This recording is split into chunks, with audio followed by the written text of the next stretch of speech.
Bonjour les amis, j'espère que vous allez bien. De mon côté, je vais très bien. Faut juste que je fasse une petite annonce avant de commencer. C'est tout simplement que je devais faire une grosse vidéo théorie sur Avengers The Kang Dynasty et Avengers Secret Wars. Malheureusement, je ne pourrai pas le faire, en tout cas pas tout de suite, parce que je me suis rendu compte que dans quelques jours sort Loki saison 2, et que ça se trouve, tout ce que je vais dire dans ma vidéo théorie, ma grosse vidéo que j'aurais bossé pendant des semaines, et ben ce sera caduque. Mais aujourd'hui, c'est pas le propos de la vidéo. Aujourd'hui, on va parler du MCU jusqu'en 2028, tout simplement tous les projets auxquels on va avoir le droit, est-ce qu'ils sont utiles pour le MCU jusqu'à Secret Wars. Je vais prendre toutes les rumeurs, toutes les théories qu'on a concernant les projets et puis les mettre sur une frise chronologique et voir le gros problème qu'on a en ce moment avec le MCU. Évidemment, c'est subjectif, c'est-à-dire que c'est mes avis, donc effectivement vous êtes peut-être pas d'accord avec ce que je dirais, mais c'est pas grave. On est bienveillant. Et bien sûr, on part du tout début de la saga du multivers pour aller jusqu'à la toute fin. On va revenir aussi sur les projets qui sont déjà passés. Donc on va tous les noter, du plus important au moins important. Il y aura aussi des labels, je reviendrai pas trop dessus, mais vous saurez pour moi ce que ça signifie. Donc la bleue, c'est l'énorme crossover de grande ampleur, un peu si on devait faire le parallèle avec l'Infinity Saga, Infinity War, Civil War ou encore Endgame, voilà, c'est un peu l'équivalent. Le label jaune, c'est un projet très important pour l'intrigue, c'est-à-dire qu'il n'y a pas forcément un énorme crossover avec plein de personnages, mais c'est hyper important.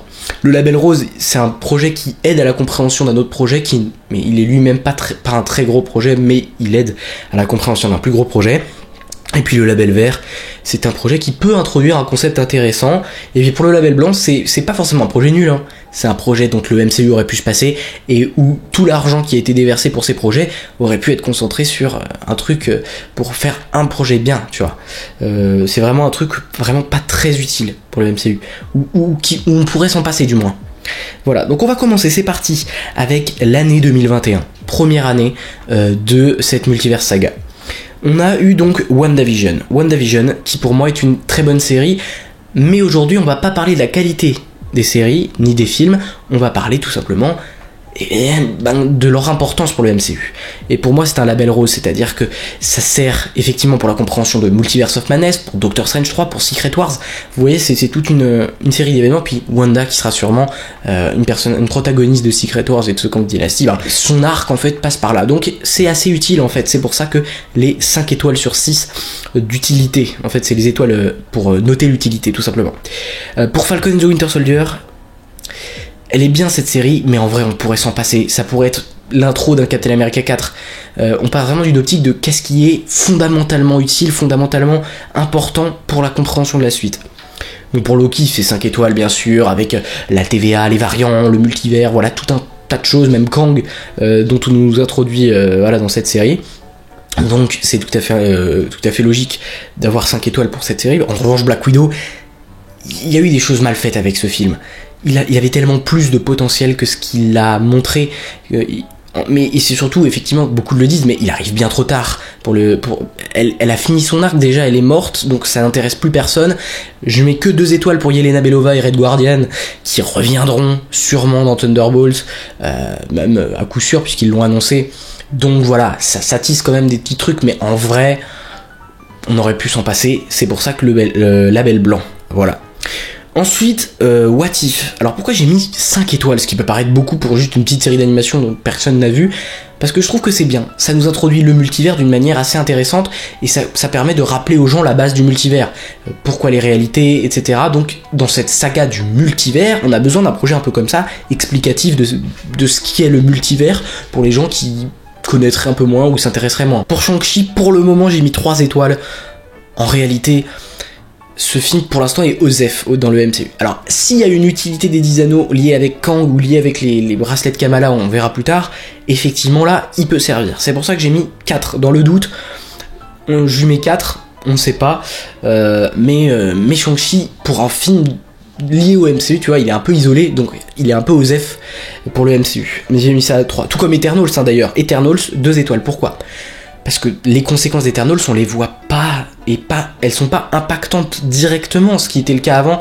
Dans le prochain film, on parlait des conséquences de ce qui s'est passé, là non. Eternals, qui est un ovni. En plus, les personnages sont tellement nombreux, et on en reparlera plus tard, mais ils sont tellement nombreux dans l'équipe des Éternels, qu'il n'y en a aucun qui est vraiment incroyable et dont on s'attache au point qu'on a toujours envie de le revoir. Est-ce qu'il vous manque là les Fastos, les Sprites, les Circé, etc. Pas du tout en fait, parce qu'on s'est pas vraiment attaché à eux. C'est un peu compliqué. Le film se perd entre l'histoire, peut-être un petit peu intéressante, mais surtout les personnages qui nous intéressent. Ça s'appelle les Éternels. Montrez-nous leur fond. C'est pas forcément hyper bien fait sur le développement des personnages. L'histoire est sympa et pour l'instant on ne voit pas de répercussions.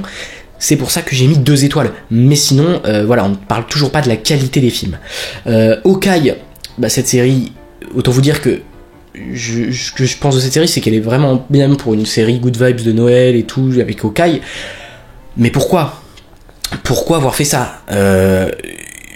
Disons que ça sert pas, quoi. Disons que si vous avez pas vu Hawkeye, le MCU, vous le comprenez quand même. Donc, à part avec Kate Bishop, mais voilà, c'est pour Kate Bishop, c'est ce qui compte pour les 2 étoiles. Sinon, effectivement, voilà, mais c'est pareil. Hawkeye, il aurait mérité un projet bien avant, pendant qu'il était Avenger dans 2012, par exemple. Spider-Man No Way Home, je mets 3 étoiles. 3 étoiles pour le multivers et pour les 2 variants qu'il y a. Mais les explications du multivers sont tellement foireuses dans ce film, il y a aucune notion fondamentale qui nous est vraiment bien expliquée, avec plus de brillance, d'intelligence que par exemple dans le projet qui suit, que on a du mal en fait à le prendre au sérieux, le film. On dirait que c'est que du fanservice. C'est pour ça que 3 étoiles, malgré les variants, malgré tout ce qu'on peut penser. Voilà, ça c'était 2021. Vous voyez donc que cette année 2021, c'est 30 étoiles au niveau du MCU. Alors, vous savez pas le barème, ce que c'est. 30 étoiles, c'est pas mal, mais c'est pas non plus la mort qui tue. On est toujours dans la phase 4. On arrive en 2022. Et pour tout ce qui est de quand les films et séries arriveront, bon là ils sont déjà arrivés, donc sur la frise il y aura leur date précise, et pour les projets futurs j'aurais réfléchi au niveau du tournage, au niveau de l'annonce, au niveau du développement, pour essayer de faire des sorties cohérentes. Donc Moon Knight, c'est pas aller au fond du truc, ça nous introduit juste un nouveau personnage. C'est sûr que c'était la première série avec un personnage pas connu, mais en vrai ça sert pas pour le moment dans le MCU, c'est encore un peu isolé. Donc là, on a du mal en fait à voir l'importance du truc. Et bref, c'est pour ça 2 étoiles. Après, Multiverse of Madness, 5 étoiles, parce que toutes les théories qu'on peut faire autour du MCU, ça se base sur Multiverse of Madness. On peut pas l'ignorer en fait. Et à partir du moment où on peut pas l'ignorer, c'est un projet très important. Label jaune, voilà pourquoi. Miss Marvel, c'est pas mal. C'est vraiment pas mal.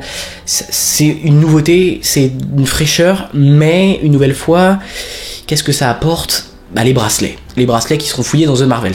Et comme ils sont fouillés dans The Marvels, voilà, c'est pour ça que c'est label vert, ça tisse quelque chose, mais en soi c'est pas non plus très important. Bon, et puis sinon Thor Love and Thunder, on n'en parle même pas, c'est une bouse absolue qui ne sert à rien, c'est juste commercial, c'est juste pour faire revenir Taika Waititi parce qu'il a été oscarisé ou je sais pas quoi, mais franchement ça ne sert à rien. Voilà, et puis I Am Groot, voilà, c'est osef au possible, tout comme She-Hulk qui ne sert à rien.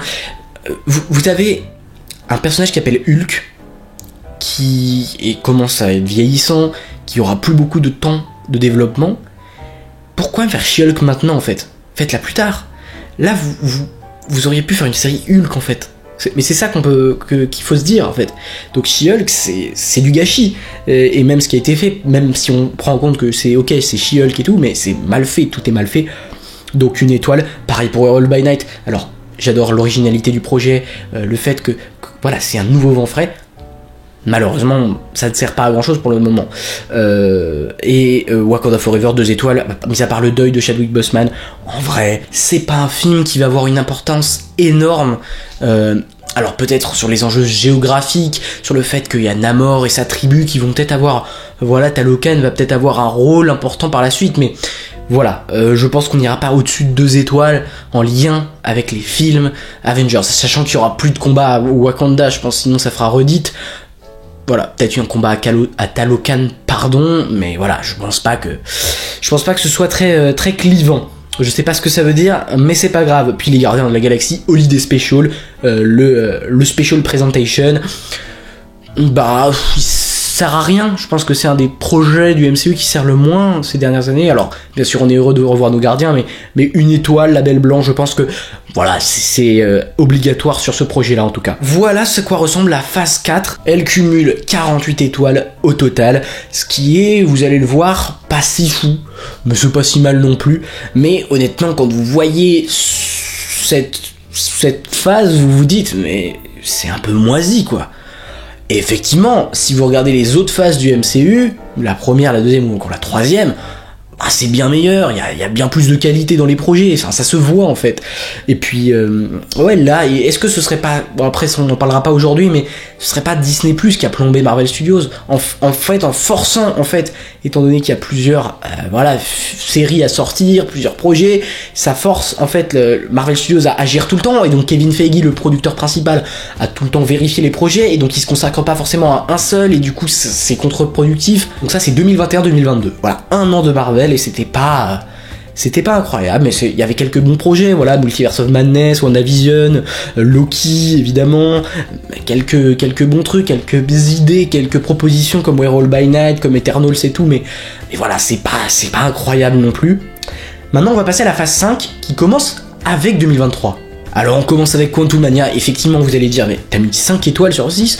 Oui, j'ai mis 5 étoiles, parce que même si ce projet est pas fou, si ce film est pas incroyable, ben il y a quand même, on nous introduit Kang, le grand méchant de la phase, enfin de la saga. On nous introduit le Conseil des Kang, on nous introduit le multivers. Voilà, on voit plus du royaume quantique. Je pense que ça va servir. Oui, c'est pas immérité, c'est plutôt pas mal. Quantumania en termes de lien avec le MCU. Voilà, ça nous propose une nouvelle chose. Avec voilà, la grosse trame pour le moment, c'était Loki, Doctor Strange et Multiverse of Madness, puis Quantumania. Je pense que voilà, même si évidemment ça aurait pu être bien mieux fait. Les Gardiens 3, il n'y a aucun lien avec le reste du MCU, alors à part l'équipe, la future équipe et tout, mais franchement, c'est... Disons que voilà, c'est auto-centré, c'est une fin d'arc, mais ça sert pas à grand chose en fait. C'est pour ça que 2 étoiles. Et puis Secret Invasion, la honte ultime de Marvel Studios qui pouvait teaser un arc politique. Maintenant l'arc politique ne m'intéresse pas. En plus on est dans la saga du multivers, ils nous mettent un deuxième arc qui ne sert pas à grand chose. Donc voilà, ce que je pense de Secret Invasion, j'ai déjà fait une vidéo où je poussais un petit coup de gueule, peut-être un petit peu trop vénère sur cette série, qui est un gâchis monumental. I Am Groot saison 2, encore moins utile que la première. Non, quoique il y a le gardien à la fin, donc on te remet le personnage du gardien de What If. Oui, parce que voilà, What If saison 1, elle est importante. Elle introduit le gardien, elle introduit les réalités alternatives. Voilà, j'en ai pas parlé tout à l'heure, mais voilà pourquoi elle est importante. Mais voilà, Loki saison 2, j'ai beaucoup d'espoir. Déjà la première introduisait beaucoup de choses. Si on step up encore, ça peut proposer quelque chose d'assez intéressant. Pour The Marvels, j'ai très peur. Mais si selon les rumeurs, on nous introduit un lien entre Lady Diana de Shang-Chi, les bracelets de Kamala, etc. Je prends et j'aime bien, parce que là on va dans le flou avec ces deux projets, donc Miss Marvel et Shang-Chi, il faudrait quelque chose qui ramifie les branches. Donc oui, The Marvels peut servir, les scènes post-crédit qui peuvent mener à autre part d'après les rumeurs, voilà, et puis What If saison 2, encore une fois assez utile, la belle Rose, parce que voilà, on a besoin de notre réinjection à chaque fois de qu'est-ce que c'est le multivers, voilà, pour nous maintenir en éveil concernant cette thématique. Donc c'est important pour moi, même si c'est un peu moins important que la première, puisque bon, on a compris le concept quoi, et ça se trouve ça va nous amener un autre truc important. Donc voilà pour l'année 2023, je sais pas ce que vous en pensez, en tout cas on passe en 2024, là on arrive dans plus ou moins de la théorie, ou en tout cas de la spéculation, parce que évidemment avec les grèves etc, il va y avoir des reports, et parfois des reports importants, il va y avoir des projets qui vont être décalés, assez lointains, voilà, donc tout ça c'est de la spéculation en lien avec les séries qui sont en développement, les séries, donc depuis combien de temps le scénario a été écrit, la réalisation, etc. Donc tous ces paramètres étaient pris en compte par moi pour voilà essayer de faire une estimation de la date à laquelle ça sortira. Donc 2024, Echo, voilà, qui sortira, donc qui devait sortir en novembre 2023, qui sortira finalement en 2024, et bien 1 étoile, bien sûr, tout le monde s'en fout de ça, d'où ils sortent ça, franchement, X-Men 97, pourquoi ressortir une vieille franchise pour en faire une deuxième, ça n'a pas de sens, même si j'ai mis 2 étoiles, parce que peut-être que les personnages de cette série-là seront en animation dans Secret Wars, j'en sais rien, mais c'est ce que j'imagine, et puis Deadpool 3, sûrement le film de l'année 2024, avec le Battle World introduit, les variants, la TVA qui va enfin apparaître dans des films du MCU. Donc effectivement ça va être hyper important, c'est pour ça que c'est un label bleu, un crossover de grande ampleur et qu'il vaut 5 étoiles pour moi. Alors après on n'a pas vu le film, donc voilà, mais c'est des estimations pour moi de l'utilité de ce projet. Pour Ironheart 2 étoiles, j'ai mis label rose parce que ça tease sûrement Armor Wars, mais est-ce que c'est intéressant? C'est encore une autre question. On pouvait s'en passer, c'était à 2 doigts du label blanc, hein, franchement, mais ça m'intrigue quand même un peu, cette histoire de magie technologie, ça peut être très intéressant à voir. Puis Agatha Darkhold Diaries, je m'en fous, même si j'ai adoré WandaVision, je m'en fous. The Witch's Road, pourquoi faire un préquel sur ça quand tu sais que tu peux faire un préquel avec Captain America et les pierres, que tu peux faire un préquel avec Nova, où est-ce que tu mets ton budget? Choisis tes bons projets en fait. Et tu peux faire un truc sur les Illuminati, mais en fait ils choisissent mal leurs projets, c'est pour ça qu'il y a autant de labels blancs, c'est qu'ils mettent de l'argent sur des trucs qui ne marcheront pas et qui ne seront pas utiles. Voilà. Et donc Captain America Brave New World, c'est donc 5 étoiles parce que je pense que ça va... Enfin, j'espère du moins que ça aura l'ambition de Civil War. Civil War qui était un grand crossover avec plusieurs héros qui se battaient et tout. Je me dis, bah, tu fais pas un Captain America 4 en espérant faire mieux sans proposer un truc de plus grande ampleur avec une plus grande ambition. Là, s'ils font un truc un peu plus intimiste et tout, je comprends pas trop, parce que vraiment ça doit être Captain America, ça doit être vraiment... Voilà, il constitue une équipe et tout. Enfin, je pense que ce projet-là, il y aura une reconstruction des Avengers, sûrement peut-être les Avengers de la côte ouest menés par Captain America de Sam Wilson. En tout cas, j'espère une réunion au moins de quelques héros dans ce film, sinon je serais déçu. C'est pour ça que je l'ai mis un peu important.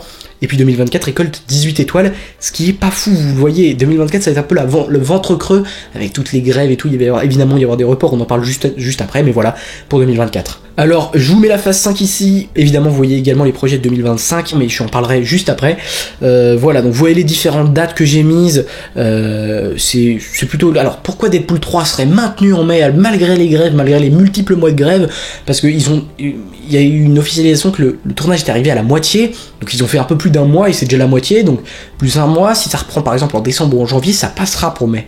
Et évidemment que Marvel veut sortir ses programmes en mai parce que c'est là où ils sont leaders du marché, c'est là où ils font les meilleurs scores, comme par exemple avec Infinity War Endgame, même plus récemment Doctor Strange du Multiverse of Madness, il y a eu Civil War il me semble, voilà, tous leurs films qui sortent en mai font un carton, même on peut parler du premier Avengers et du deuxième Avengers, voilà, ils sont tous sortis en mai, et là ils misent beaucoup sur Deadpool 3, d'après ce que j'ai entendu, donc voilà, mai, et puis Captain America 4, je pense qu'il va sortir en décembre, parce qu'il va être reporté pour moi, parce que pour espacer un peu plus les projets, pour qu'on n'ait pas des mois et des mois sans film Marvel jusqu'en 2025. Voilà, c'est pour ça. Maintenant, on est justement en 2025. Donc voilà, 2025. Ça donne déjà un peu poil plus envie, sans être non plus exceptionnel. Mais c'est quand même déjà plus intéressant. Alors on a Sentry qui sera un projet teasing de Thunderbolts, est-ce qu'on s'en foutrait pas un peu? Sentry pour moi, c'est trop tôt pour l'introduire. Pour Thunderbolts, j'ai énormément d'espoir. Pourquoi j'ai mis en bleu? Parce que j'espère que ce sera un gros crossover avec des nombreux héros. On sait qu'il y aura plusieurs héros de divers projets réunis, mais là je veux un truc un peu plus indépendant, un film un peu plus indépendant, pas sombre mais politiquement ancré. Vous voyez, un truc très sérieux en fait que je veux pour les Thunderbolts, malgré des personnages un peu hauts en couleur. Voilà, c'est ce que je veux et j'espère que ce sera important. Je l'ai mis quand même à 4 étoiles parce que je suis pas sûr de l'enjeu. Puis je sais pas s'ils misent énormément sur Thunderbolts, mais s'ils ont fait le projet, c'est qu'il y a une idée derrière et j'espère que elle est bien. Et puis pour Daredevil Born Again, pourquoi j'ai mis label blanc malgré les 4 étoiles que j'ai mises? Parce qu'on a déjà eu une série Daredevil. On connaît les personnages de Daredevil, on connaît l'histoire de Daredevil, on sait ce qu'il peut faire, on sait ses ennemis, on sait tout de lui. Donc à un moment, c'est pas forcément hyper primordial de faire une série Daredevil. C'est pour ça que voilà, et puis ça sortira sûrement courant 2025, en 2 fois je vous le mettrai sur la timeline. Puis Marvel Zombies, le problème de Marvel Zombies, c'est que c'est en développement depuis 2021, depuis la sortie de What If, ça arrive bien trop tard, les gens auront oublié, ils en auront rien à faire, voilà, ça arrive pas à point nommé en fait. Par contre pour Wonder Man, c'est pas bien non plus. Wonder Man, c'est un truc un héros... Gardez des héros pour la suite du MCU après Secret Wars. Sinon, bah, ça n'a pas de sens. Vous grillez toutes vos cartouches, en fait, là. Vous introduisez tous les meilleurs héros. Même Wonder Man, qui est on va dire, un héros de classe B, voire C dans les comics, qui est pas mal, mais qu'on peut garder pour la suite du MCU. Là, on introduit tellement tout, qu'il restera quoi? Mais on en parlera bien évidemment après, ce sera la thématique du problème lié à tout ça. Puis les 4 Fantastiques, je l'attends énormément, à mon avis, il y aura un lien avec Kang, Galactus, le multivers, le temps. Ça serait à mon avis un film d'auteur. Il faut choisir quelqu'un, j'espère pas John Watts, c'est selon les dernières rumeurs, parce que ce serait horrible, puisque évidemment c'est Matt Shakman qui a fait WandaVision, qui était embauché, mais il a quitté le projet parce qu'il n'était pas d'accord avec Marvel Studios sur certains points, malheureusement, parce que j'adore Matt Shakman sur ce qu'il a fait en tout cas, mais voilà. Les 4 Fantastiques, ça peut être une dinguerie, comme ça peut être le plus gros flop, le plus gros échec de Marvel. Voilà. Et puis Ghost Rider, pourquoi faire Ghost Rider? Voilà, on a du temps pour les projets en 2020, 30, 40, voilà, faites-le après. Ghost Rider, après effectivement, si vous voulez faire le retour de Nicolas Cage pour ensuite l'introduire dans Secret Wars, effectivement, c'est plutôt pas mal d'avoir un projet avant, mais bon. Et puis il y a Blade. Alors Blade, ça peut être surtout que ça peut être un coup de frais. Donc utile, pour moi, coup de frais. Et Werewolf by Night était un coup de frais, mais bon, il servait pas à grand chose. On avait évidemment les Éternels qui avaient une direction artistique pas mal, mais voilà, les coups de frais, il y en a pas beaucoup. Loki était un coup de frais, par exemple. Là, on en aurait un avec Blade, ça se passe dans le passé, avec des trucs très mystiques, très dark, peut-être un film un peu horrifique. C'est ça qu'on veut, et je vous verrai, à mon avis, il sortira pour Halloween 2025, ça me paraît tellement logique. Pourquoi faire un film de vampire qui ne sort pas vers Halloween? C'est la question. Et puis Spider-Man 4 en décembre, je pense que, alors je sais pas si, oui j'ai dû le mettre en décembre, pour refaire un peu l'événement No Way Home, sûrement que c'est une bonne idée, mais le film, moi ça me hype pas du tout, c'est pour ça que je l'ai mis label blanc, mais pourquoi? Et en plus, vu que c'est Sony, je sais pas si vous avez remarqué, mais par exemple Homecoming n'est pas du tout lié à Avengers Infinity War en fait. Il pourrait jamais y avoir eu Homecoming, et vous comprenez ce qui se passe dans Infinity War concernant le personnage de Spider-Man. Donc en fait, l'impact des films Spider-Man, voilà, je parle encore pas de la qualité, je parle du but pour le MCU. Pour moi, c'est un label blanc, pour le coup. L'année 2025 était à 24 étoiles, donc plutôt pas mal. Là, pour le coup, on est à 30 étoiles au total, avec un film qui s'appelle Armor Wars, qui certes est facultatif, je l'ai mis en label blanc, mais qui peut être une vachement bonne surprise. Après, on va voir. Puis Vision Quest, alors que moi, j'attends pas du tout. Vision, c'était très bien comment il est terminé. Pourquoi encore prolonger la vie de Vision indéfiniment? Honnêtement, c'est un peu relou. Par contre, Time Runs Out, Doctor Strange 3... Mama, si c'est vraiment comme on le dit, l'introduction des films Avengers avec l'adaptation d'un run Time Runs Out, et puis évidemment il sortira en mai, comme je vous l'ai dit, il mise beaucoup sur mai, donc Deadpool 3 en 2024, et évidemment en 2026, Doctor Strange, Time Runs Out, donc après Young Avengers, donc évidemment très important, Young Avengers, ça n'est pas important. Et à mon avis, ce sera sur Disney+, parce que le cinéma, s'ils mettent un film qui s'appelle Young Avengers, tout le monde dira parce qu'il y a marqué Avengers, et puis ce sera bien moins bien qu'un film Avengers. C'est pour ça qu'à mon avis, sortiront sous forme un peu de court long métrage, ou de long court métrage sur Disney+. Voilà. Bon, Moon Knight saison 2, facultatif, mais ça peut toutefois être intéressant si on parle de Ramatut ou choses comme ça dans le passé. Shang-Chi 2, ça peut être hyper intéressant si on exploite le temps davantage. Judgment Day. Alors, Judgment Day, pour moi, pourquoi j'ai mis Judgment Day, le jour du jugement dernier, voilà, par le céleste Arishem, pardon, c'est la suite d'Eternals. Mais pour moi, Marvel Studios ne va pas faire une suite directe à Eternals, parce que c'est un échec monumental, un bide énorme pour Marvel Studios, ils vont pas faire un 2. Voilà. Mais je me dis, pourquoi pas faire un événement qui s'appellerait Judgment Day, avec les Éternels, mais d'autres héros. Un énorme crossover pour parler de ce passage-là. Donc ça peut être voilà, avec les Avengers de la côte ouest, avec pourquoi pas les Gardiens de la Galaxie, pour faire entre guillemets une suite, avec ces 3 équipes-là par exemple. Ça peut amener des gens en salle, parce que sinon ils savent que ça va flopper encore une fois, donc ils vont pas le faire. Voilà, Judgment Day pour le jugement d'Arishem, pour savoir si la Terre mérite de vivre, ou alors comment le combattre, comment voilà. Ça peut être intéressant, ça peut pas arriver après The Kang Dynasty, parce que c'est bizarre de pas finir un arc, donc à mon avis ça arrivera à ce moment-là. Maintenant, la série sur les 10 anneaux, elle est annoncée, en tout cas théorisée depuis longtemps, elle arrivera sûrement qu'en 2026, ou pas du tout, mais voilà, 2026. Et puis Star-Lord, qui n'est pas utile non plus, donc voilà. Ça c'est pour ce que je vois 2026, c'est un projet Special Presentation Star-Lord où il est sur Terre et tout. Voilà pour moi la phase 6, la voilà, vous voyez que ça continue après sur 2027. Donc Spider-Man Freshman Year, tout le monde s'en fout, mais littéralement, mais incroyablement. Spider-Man Freshman Year, à mon avis ce sera What If avec Spider-Man, mais honnêtement... Bref, le puissant Thor, pourquoi j'ai mis là? Parce qu'ils vont en faire un autre à mon avis, parce que ça a marché. Et à mon avis, Thor, l'acteur de Thor, Chris Hemsworth, a dit qu'il reviendrait uniquement si le ton du personnage changeait. Là, je vois un film beaucoup plus dark avec Thor, avec un ton beaucoup plus sérieux. C'est ce que j'espère. Pour après Miss Marvel saison 2, ça peut servir, mais pourquoi pas, enfin voilà. Puis bien sûr, Avengers The Kang Dynasty, voilà, qui arriverait du coup en mai 2027, pour le coup. Ok, d'accord. Ce serait... à mon avis à ce moment-là, puisque il ne pourra pas arriver avant. Mais enfin on l'aura. Enfin, en 2027. Rendez-vous compte un peu. Et puis Silver Surfer, un espèce de préquel ou de spin-off aux 4 Fantastiques qui peut être intéressant. J'adore le personnage, mais encore une fois, ils mettent trop de personnages et on va en parler.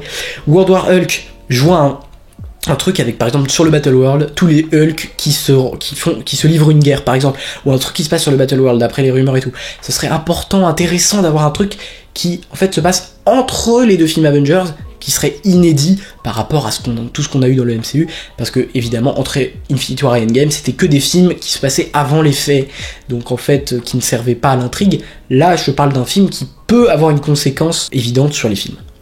Après Midnight Suns, à mon avis, vont le faire en liant tous les personnages mystiques, c'est-à-dire peut-être sûrement Ghost Rider, Blade, peut-être Doctor Strange, Daredevil, Moon Knight, voilà, en faisant cette équipe-là, même Werewolf by Night, Man Thing et sa Bloodstone.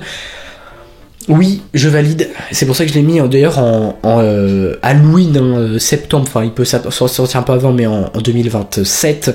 Et puis Loki saison 3. Je vois une Loki saison 3 parce que déjà Disney Plus ça marche pas de fou. À mon avis, ils vont voir que Loki saison 2 va marcher, que Loki saison 1 va marcher. Ils vont faire une 3ème saison, peut-être après The Kang Dynasty pour ma théorie c'est que ça se finit, on pense que l'univers est détruit et qu'en fait on se rend compte que non, puisque Loki et Deadpool et etc. ont sauvé divers morceaux de réalité pour mettre dans le Battle World. Ça pourrait être le sujet de la série, ou un truc en tout cas, un projet qui traite de la sauvegarde du multivers. Voilà pour 2027. Et voilà pour 2028, la conclusion de cette multiverse saga avec Nova qui arriverait enfin, mais qui du coup arrive pas à point nommé puisque ça parle d'un truc de Infinity War des années avant. Scarlet Witch enfin avec Elizabeth Olsen qui pourrait avoir, je vois bien un projet qui à la fois parle du passé de Wanda, mais vraiment passé, c'est-à-dire les origines, et à la fois continue d'avancer l'histoire du MCU. Et puis une série Wakanda et Talokan. Ce arriverait pas au bon moment, mais dans le calendrier je vois que ça. Puis What If saison 3, et puis Avengers Secret Wars, le voilà enfin. Puis il y a les projets que j'ai pas abordés et qui avaient été théorisés. Pourquoi le She-Hulk saison 2, mon dieu que je veux pas que ça arrive. Et à mon avis ça n'arrivera pas, parce que ça a été un échec critique, les effets spéciaux ça leur coûte hyper cher sur She-Hulk, et elle va continuer son intrigue sûrement dans Captain America 4, peut-être dans World War Hulk si ça arrive, voilà, donc autant la mettre dans d'autres projets, que je vous en supplie, faites pas une 2ème saison de She-Hulk. Voilà, il y a également les Illuminati, je pense que ça arrivera pas, ça sera le sujet d'un passage des Avengers. Le projet sur Captain America dont on parle, et tout le monde veut ce projet, mais il n'arrivera pas, à mon humble avis. Après on peut parler de plein de trucs, les Gardiens de la Galaxie 4, Ant-Man 4 et tout, mais à mon avis effectivement ça n'arrivera pas. Voilà, donc je vous ai mis que les projets que je pense qu'ils vont arriver si ça case dans le calendrier.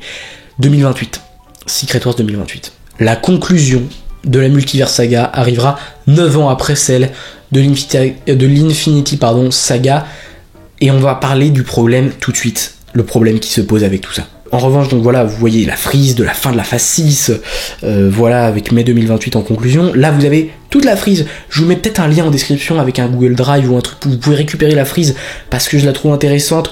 Voilà, et puis ça m'a pris du temps, donc si vous pouvez en profiter, ça peut être sympa. Voilà, si ça vous intéresse, lien en description. J'essaierai de le mettre. S'il n'est pas maintenant, je le mettrai plus tard, mais normalement, il devrait l'être. Voilà, donc vous voyez, ça fait tourner la tête. Ça fait tourner la tête le nombre de projets qu'il y a dans cette multiverse saga. Maintenant, intéressons-nous plus précisément aux problèmes que ça pose et qu'est-ce que ça soulève en fait. Voilà une comparaison entre l'Infinity Saga et la Multiverse Saga. 23 films pour l'Infinity Saga. 64 projets pour la Multiverse Saga. 64. 64. C'est énorme. Tout ce que je vous ai cité, ça fait 64. Donc 25 importants. Ce que j'appelle les projets importants, c'est qui ont plus de 3 étoiles dans mon estime, c'est-à-dire des projets qui vont avoir un impact. Donc 25. Donc vous voyez en fait que 23 films, 25, c'est à peu près équivalent dans l'utilité. Et ce qui me fait encore plus peur, c'est quand je vois les personnages. J'ai compté environ 35 personnages de grande carrure, d'importance, que l'on aime bien dans le Infinity War Endgame, dans l'Infinity Saga. Et bah dans la Multiverse Saga, il y en a environ 90. Si on compte, et encore, j'ai pas compté les personnages dont on n'a pas encore parlé en rumeur et tout, 90, c'est énorme. Mais on parle pas des univers alternatifs, hein, donc Tobey Maguire, Andrew Garfield, ça c'est d'autres personnages encore, ceux qui veulent faire de Secret Wars.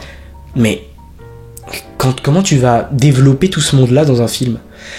Là où Infinity War, il avait 30 personnages, mais au moins chacun avait sa petite intrigue, son petit développement dans le film, et pouvait être intéressant. Tous les personnages avaient leur importance. Comment tu veux faire ça avec 90 personnages ? Je ne sais pas, je n'en ai aucune idée. Oui, alors, le problème avec ça, et je pense que vous l'avez compris, c'est que Marvel, c'est un univers basé sur les comics, c'est ça de base en fait, c'est ça qui est bien de base, c'est qu'il y a plein de personnages intéressants. Or, ça se voit avec la première saga, ils étaient pas en train de dire ouais on va mettre un max de persos et puis ensuite ça fera un film Avengers avec plein de trucs et plein de persos et les gens ils aimeront. Ils étaient plus en mode on a introduit tel nombre de personnages, let's go, on le met dans notre film. C'est ça en fait. Et là on sent qu'ils sont en train, en fait le premier Avengers il était bien, c'était un bon film, il était hypant, il était épique. Le deuxième aussi, peut-être un petit peu moins, mais avec de nouveaux personnages, 2-3 nouveaux personnages. Vision, Wanda et Pietro, qui est même mort à la fin. Avengers Infinity War, là on avait crossover avec les Gardiens, avec Black Panther, avec tout ce qui nous avait été introduit. Mais en vrai, il y avait quoi ? Il y avait 10-15 personnages de plus qu'avant, et ils avaient déjà eu leur film pour être finalement bien développés. Tous les personnages qu'on avait, déjà il n'y avait pas beaucoup de films, 23 films c'est pas beaucoup, mais dans ces 23 films, eh bien il y avait 3 films pour Captain America, 3 films pour Iron Man, 3 films pour Thor, et donc ces 3 personnages étaient iconiques, et on les adorait pour ça. Et en fait, les films étaient rapprochés, c'était Captain America 2011, 2014, voilà, 3 ans d'écart, Iron Man 2008, 2010, voilà, des films resserrés, et donc on avait le temps d'apprécier ces personnages, d'aimer ces personnages.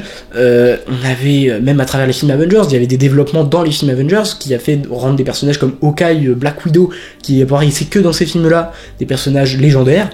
Et en fait, comment tu veux faire ça avec presque 100 personnages que tu vas introduire d'ici et là sur plusieurs années où ils seront à peine paumés dans quelques projets, ce qui fera que ce sera impossible. Alors oui, ça fera sûrement un combat hyper épique, et c'est ce qu'ils veulent en fait, c'est ce que eux ils ont compris que ça marchait, c'est le combat épique. Et en fait, le problème c'est, en fait, ils sont dans la surenchère, sans cesse la surenchère.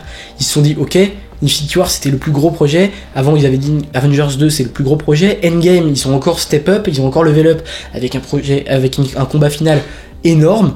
Et là ils se sont dit comment faire mieux ? Et on va introduire 50 personnages de plus. Alors que non, c'est pas ça qu'il faut faire. C'est peut-être, vu qu'il y en a 3 qui sont mortes, en place par une quinzaine de personnages maximum, que tu fouilles bien pendant les 2-3 années qu'il y a entre les films Avengers, que tu développes bien, et puis une fois le film arrivé, on les aimera tous, et voilà, ce sera le nouveau film Avengers. Là non, là ce sera sur 9 ans, et sur 9 ans, il va y avoir des petits arcs par-ci par-là, et ce sera pas fou. Malheureusement, c'est le problème que j'ai relevé, c'est trop de personnages, trop de personnages, et en plus ils se laissent pas assez de cartouches pour la suite. C'est-à-dire que tous les grands personnages ils les introduisent maintenant, et après la Mutant Saga ou autre, il y aura que les mutants. Sauf que les mutants, tu peux faire un film X-Men, mais les X-Men on en a déjà eu plein, hein. Il y aura peut-être les 4 Fantastiques encore, mais bon, il y aura peut-être des crossovers 4 Fantastiques X-Men, ce qui pourrait être pas mal. Ils introduisent trop de personnages, trop maintenant, trop tout de suite. Voilà, c'est malheureux, mais c'est comme ça. Bref, j'espère que vous avez aimé les vidéos. Si c'est le cas, n'hésitez pas à liker et à vous abonner. Et puis voilà, on fait des shorts sur l'actualité Marvel, des vidéos, etc. Et puis n'oubliez jamais, subscribers, rassemblez-vous.